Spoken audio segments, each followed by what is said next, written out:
ibigyan mo ako ng blessing sa araw na ito.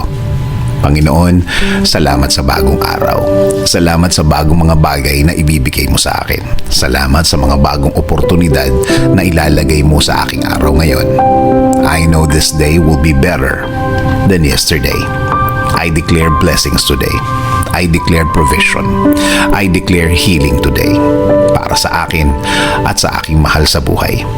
Alam ko na kapag kayo ang kasama namin, Lord, things will be okay. Alam namin na magiging tama at tahimik ang lahat.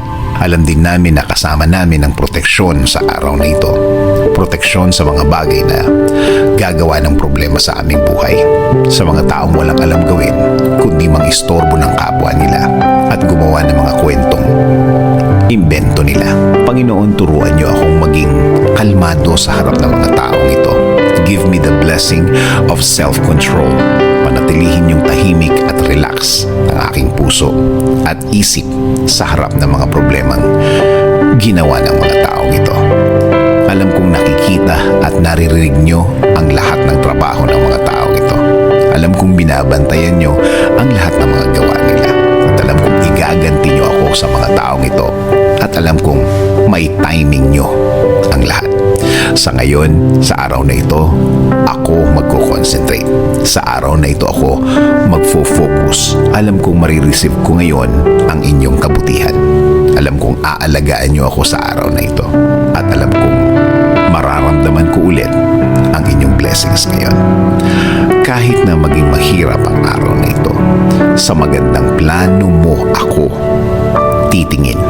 Sa magandang pangyayari na mangyayari ngayon, ako mag-aantay at alam kong matutuloy ang lahat. Alam ko, Lord, na kahit na ano ang sitwasyon, kahit na ano ang mangyari, matutuloy ang plano mo sa akin. Kahit na sino pa ang humarang, kahit sino pa ang kumontra, wala silang magagawa, wala silang pagkontrang maipaplano. Kaya Lord, please continue leading my life. Ikaw na po ang magbigay ng direksyon sa aking buhay. Patuloy kong i-offer ang lahat ng parts ng aking buhay. Itinataas ko ang lahat ng aking plano, Lord. Ikaw na ang bahala sa akin at sa aking pamilya. Panginoon, ipinagdadasal ko din ang aking bayan, Lord. Ikaw na din ang mag-alaga at magbigay ng guidance para sa aming bansa. Ikaw na din ang magbigay ng wisdom para sa lahat ng aming leader sa bansa, para sila makapaglingkod ng tama sa lahat ng Pilipino. In Jesus' name we pray. Amen.